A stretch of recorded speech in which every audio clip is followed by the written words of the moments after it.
Hi friends, welcome to Cricket Caviar. This one is for the wonderful people from the island of Sri Lanka. Sri Lanka was touring New Zealand for an ODI and T20I series and unfortunately managed to lose both of them because of just small silly errors. We have talked about the first T20I on this channel where Sri Lanka somehow managed to lose that game despite being ahead in the match 90% of the time. But we'll talk about the rest of the T20I matches and the other ODI matches. In the second T20I, Sri Lanka again, New Zealand batted first, scored 186, which is a very good total. But Sri Lanka was in the game, especially the start given by Nisanka and Kushal Pereira. That partnership saw Sri Lanka cross 90 runs in 11 overs, and they were on cruise to chase that as well. But another collapse happened again, just like the first T20I. They had a collapse from 97 for 3 to 141 all out. And this was very sad for the fans because we were all looking forward to a thrilling third match. But Sri Lanka, because of that collapse again, they lost the match. The third T20I was spectacular though. And Kushal Pereira grabbed all the highlights from the world. Like his 100 and Sri Lanka making 218 on the New Zealand soil was a spectacular. Kushal Pereira became the only the second Asian to have a T20I 100 in New Zealand after Surya Kumar Yadav. And now he has also become the highest 50 maker for Sri Lanka. I think he has 16 50s in the T20I games. So he's showing his value there.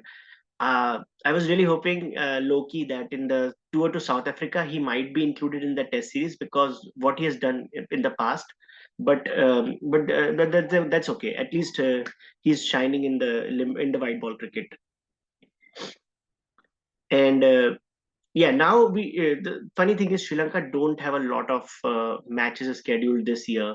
They have a series with Australia where they'll play two tests and just one ODI, and after that it's just maybe couple of tour, one maybe away tour to Pakistan, one tour of Bangladesh inviting them home, a tour to Zimbabwe, but only couple of series. So that's why the action and the focus will then move to LPL, which the first split is already starting. So yeah, we'll be following LPL because that will tell us like what stars are coming up. And but yeah, then you come back to what happened just yesterday. Sri Lanka beat New Zealand comprehensively in the ODI match, and that was some batting shown by Sri Lanka.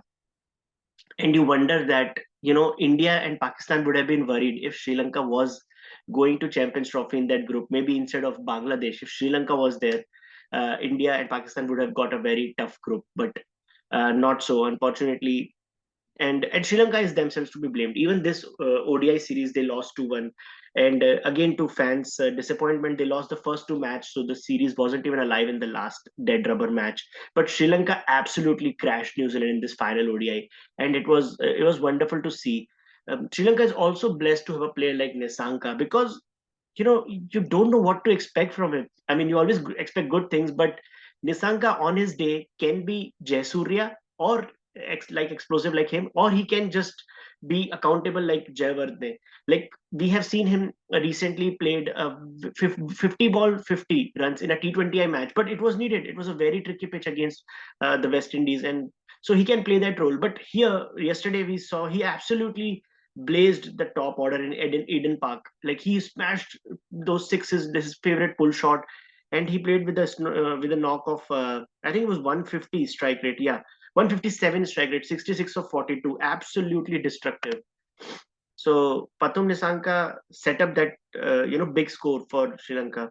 Kamindu Mendes played a little bit slow, but again he has had some valuable knocks on this tour.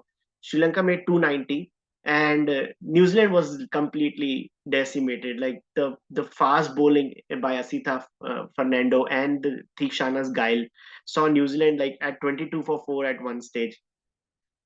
Then there was a good fight back from Mike Chapman, but Sri Lanka eventually were able to bowl out New Zealand for 150 and ended the tour on a positive note with a 140 runs win. So very happy to see Sri Lanka finally putting one performance where they showed their mettle to the world. But yeah, what's next? I think Sri Lanka need to focus on the ODI game a little bit.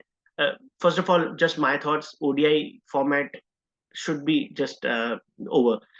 We have Test cricket where we can see we can enjoy the beauty of the game, right? Like showing the stamina, strength, tactics, and then you have the explosive firepower T20. I feel there is no need for 50 over games. Um, Cricket as a sport doesn't have any off season, so players need rest. Even fans need rest from watching cricket. So ODI format, if it completely stops, that's where we can get some break. Unfortunately, people still, ICC is still so greedy about this, and they're trying to arrange this Champions Trophy and ODI World Cups, which is meaningless because teams don't even play that many ODI matches. So good thing to see is that Sri Lanka has really improved their T20 game. Like let's go to the summer of 2024. What happened there? India, a top team, was touring Sri Lanka.